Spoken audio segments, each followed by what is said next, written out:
반갑습니다. 플러스 경매 김수경입니다. 부산, 울산, 경남 지역 경매 대행 그리고 경공매 교육하고 있습니다. 오늘 소개드릴 법원 경매 물건은 부산 아파트 경매 물건 중에서 공시가격 1억 이하의 물건입니다. 공시가격 1억 이하의 물건 중에서 단지 아파트이고 그러니까 세대수도 좀 되고 그리고 초등학교도 인접하고 이런 물건을 찾아보니까 의외로 꽤 되더라고요. 근데 다 소개드리긴 어렵고 그런 물건들 중에 가만히 보니까 누군가 낙찰을 받고 잔금을 미납을 했다든지 또는 낙찰이 됐는데 매각 허가가 취소됐다든지 그렇게 해서 다시 재진행하는 물건들이 있더라고요. 그래서 그런 물건들 권리 분석을 좀 도와드리면 여러분께 도움이 되지 않을까라는 생각이 들어서 안내를 드리도록 하겠습니다. 자, 먼저 소개드릴 물건입니다. 먼저 지금 준비한 사건은 여러 개가 있는데 오늘 소개드려야지 라고 생각한 물건은 이 두 개거든요. 부산 강서구 지사동에 있는 물건이고요. 하나는 해운대구 반송동 벽산 3엽 한솔 아파트입니다. 벽산 3엽 한솔 아파트는 지금 경매건이 두 건이 진행 중입니다. 한 건은 일상적인 건이고 평범한 건이고 한 건은 그러니까 매각허가 결정 취소돼서 재진행하는 사건입니다. 그래서 일단 오늘은 지금 이렇게 두 건에 대해서 안내를 드리도록 하겠습니다. 자, 첫 번째 사건은 부산 해운대구 반송동에 있는 벽산 3엽 한솔 아파트 105동의 6층 물건입니다. 자, 사건 번호는 부산 동부지원 2022 타경의 104513D입니다. 자, 그러면은 이 아파트 어떤 아파트인지 세대수는 어떻게 되는지 같이 한번 살펴봅시다. 자, 이 아파트는 사용 승인은 97년 5월입니다. 그리고 총 6개 동이고 764세대에 됩니다. 주차 대수는 많이 모자랍니다. 세대당 0.56대 이렇게 됩니다. 자, 그리고요. 또 이런 우리가 볼 때는 항상 그 투자 물건을 볼 때는 학군 정보를 보게 됩니다. 자, 초등학교, 그죠? 초등학교가 가깝냐라는 거 굉장히 중요합니다. 자, 그런데 배정되는 학교가 송은초등학교라고 합니다. 송은초등학교 단지에서 학교까지 도보 2분 했습니다. 2분이라고 하지만 동에 따라 다르겠죠. 동에 따라서는 다르다. 동에 따라 근데 다르다 하더라도 한 5분 이내면은 다 될 것 같습니다. 그래서 송은초등학교 바로 인접한 학교가 있습니다. 그게 굉장히 좋은 점이다. 그죠? 자, 그래서 이런 아파트가 있고 단일 평형입니다. 78제곱미터니까 우리가 흔히 아는 평으로 하면 23평형이 됩니다. 23평형이 되고 여기 보면은 발코니가 양쪽으로 있습니다. 자, 좋은 게 뭡니까? 계단식이 좋다. 그죠? 발코니 양쪽으로 있단 말은 복도식이 아니고 계단식이다 이 말입니다. 그리고 방 3개 되어 있습니다. 자, 그러면 아파트 위치 한번 보도록 하겠습니다. 위치. 자, 지도 열어보니까 아까 금방 우리 봤던 송문초등학교가 그죠? 바로 여기 있죠. 자, 그리고 여기가 벽산 3엽 한솔 아파트입니다. 자, 여기까지가 아마 되는 것 같습니다. 그러면 송문초등학교 가까운 101동, 102동 요런 게 더 선호도가 높겠다. 그죠? 네, 그런데 지금 이번에 경매 지금 진행하는 소개드린 거는 105동입니다. 뭐 얼마 됩니까? 그죠? 자, 그리고 윗반송역 4호선 이쪽 됩니다.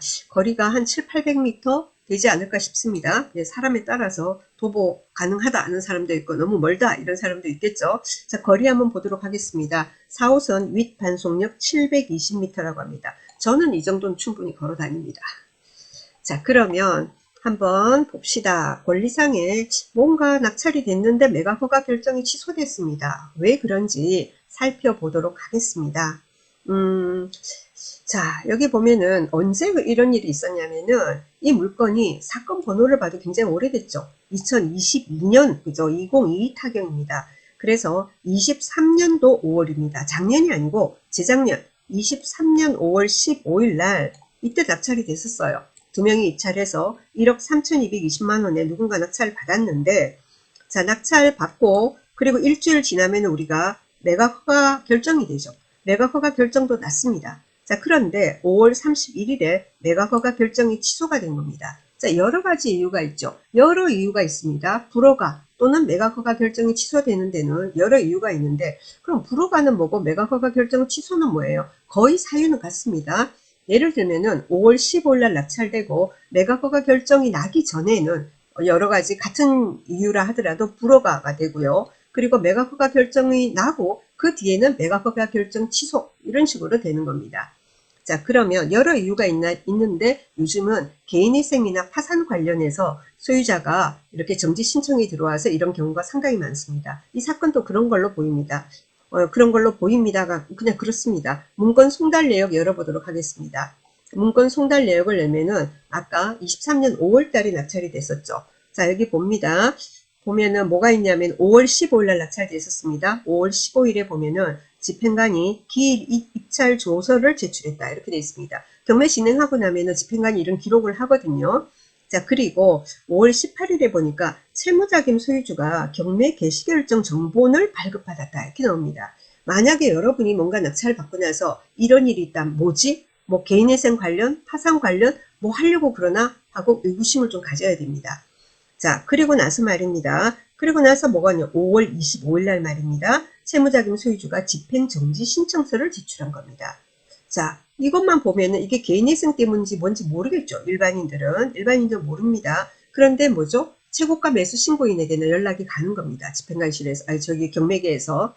어쨌든 이렇게 됐었습니다. 현재 정지 신청이 들어왔다. 그럼 법원에서 그 정지 신청을 받아들여야 하는 사안 같으면 받아들입니다.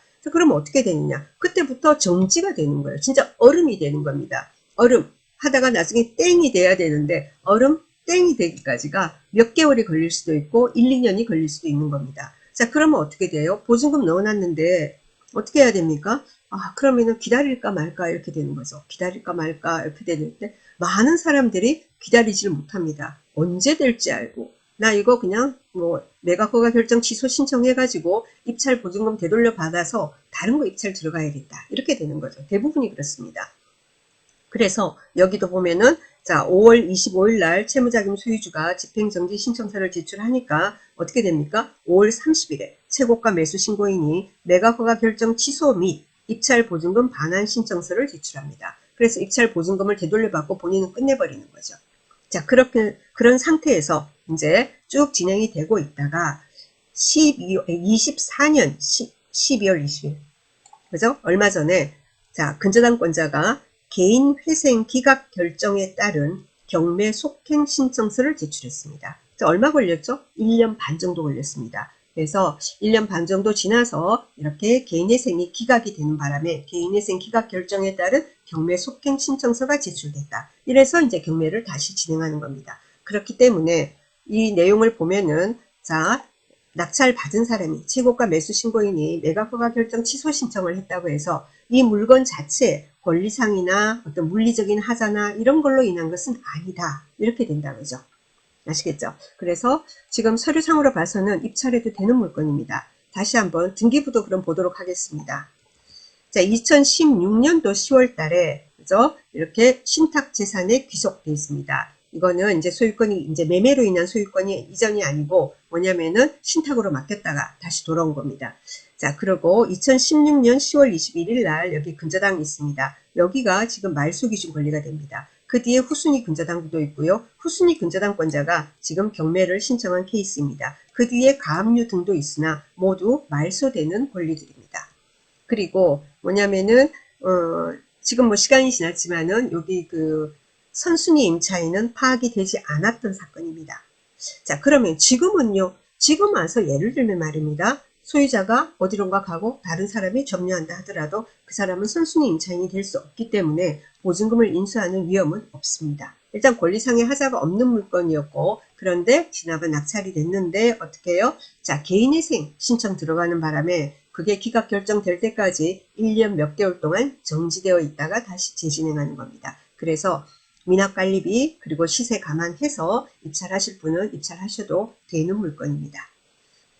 자, 그리고요. 그러면은 이 물건 지금 저기 벽산 3회 판솔이 한 건이 더 있습니다. 한 건 더 있거든요. 요거 간단히 설명드리겠습니다. 106동의 19층 물건입니다. 106동의 19층 물건. 요건 날짜가 다 됐습니다. 자, 다음 주 당장 월요일입니다. 다음 주 당장 월요일에 자 1억 6,200에서 한번 유찰돼서 30% 저감돼서 1억 1,340만 원으로 저기 경매를 진행합니다. 자, 여기도 권리상의 하자가 없고 그리고 확인된 선순위 임차인 없습니다. 자, 그리고 한 건 더 간단히 소개해 드리겠습니다. 자, 요거는 특별히 추천 물건이라기보다 미납해서 이제 다시 하니까 왜 그러지? 라고 생각할 것 같아서 설명드리겠습니다. 부산 서부지원의 2023 타경의 104004 이렇게 됩니다. 사건 번호는 자, 아파트 위치 한번 보도록 하겠습니다. 강서구 지사동입니다. 지사 금강 펜테리움이라는 아파트입니다. 요 주변에 그 유사한 이런 아파트들이 이렇게 모여 있습니다. 금강 펜테리움이 아마 제일 먼저 생기지 않았나 싶습니다. 그 다음 삼정 그린코아, 협성 DS 엘리시안 이런 식으로 아파트 있고요. 여기 금강 같은 경우에는 초품화입니다. 녹산초등학교 있고요. 경매 물건은 108동의 1층입니다. 108동이니까 여기가 되거든요. 여기입니다. 정남향이다. 그죠? 1층입니다. 자, 1층이라서 제가 이렇게 추천을 드리기가 1층 물건 같은 경우에는 정말로 임자를 만나기 전까지는 그래서 매도가 수월하지 않을 수 있습니다. 물론 전세는 잘 나갑니다. 자, 이게 말입니다. 잔금을 미납했기 때문에 안내를 드립니다. 이게 지금 어떻게 되냐면은 감정이 1억 3천이고요. 24년, 작년이다 그죠? 작년 10월 달에 낙찰됐습니다. 두 사람 입찰했고요. 1억 1,400, 좀 낙찰가 좀 높게 받은 것 같아요. 1억 1,400,888 이러니까 거의 1억 1,500선으로 받았고요. 888은 저도 굉장히 잘 쓰는 숫자인데 저는 요즘은 살짝 바꿨습니다. 8을 많이 써가지고 요즘. 사순위 금액이 1억 500입니다. 미납을 했습니다. 미납을 한 거는 뭐예요? 잔금 미납을 할 때 여러 가지 이유가 있을 수 있겠죠. 자금이 그래서 잔금을 마련을 못했다든가, 아니면은 권리 분석을 잘못했다든가, 아니면은 시세 분석을 잘못해서 너무 높게 낙찰을 받았다든가 여러 이유가 있을 수 있겠죠. 자, 그래서 그때 미납을 하고 2월 5일 날 1억 400으로 다시 진행했는데 아무도 입찰 안 했습니다. 이번에 7,280만 원으로 3월 20일 날 진행한다고 합니다. 자, 권리상의 하자 없습니다. 여기도 2014년도에 매수했고요. 2014년 1월 23일 부산은행의 근저당, 여기가 말소 기준 권리입니다. 그리고 후순위 근저당이 있는데 근저당 권자가 두 군데죠? 두 군데서 다 경매 들어왔어요. 중복으로 들어와 있고 채권의 합계도 꽤 되기 때문에 취하의 가능성도 거의 없고 그렇습니다. 그리고 여기 보면은 소유주 아닌 소유주의 모친이 지금 이제 세대주로 지금 전입이 되어 있는데 그 전입 날짜가 말입니다. 전입된 날짜가 이 말소 기준 권리보다 늦어요. 자, 그렇기 때문에 없어요. 그런 만약에 소유자의 그 모친이 예를 들면은 내가 임차인이다 이렇게 주장을 한다 하더라도 말입니다. 하더라도 뭐냐면은 여기 2014년 1월 23일 근저당보다 늦기 때문에 후순위이기 때문에 권리상의 하자가 없는 겁니다. 선순위 임차인이라고 주장할 수도 없고 그런 거예요. 별다른 문제는 없습니다. 제 생각에는 너무 높게 낙찰을 받아가지고 잔금을 미납한 게 아닌가라는 생각이 듭니다. 자, 그래서 두 건, 재진행하는 물건 두 건이 있어서 하나는 그죠? 하나는 잔금 미납이고 하나는 매각 허가 결정 취소에 따른 그죠? 또 재진행이고 그렇습니다. 여러분께 이제 도움이 되었으면 좋겠습니다. 다음에도 이번엔 좀 문제가 있는 두 사건을 했고요. 다음에는 권리 분석에 하자는 없다 하더라도 입지상으로 추천할 만한 물건 몇 건씩 정리를 해서 안내 드리도록 하겠습니다. 자, 감사합니다.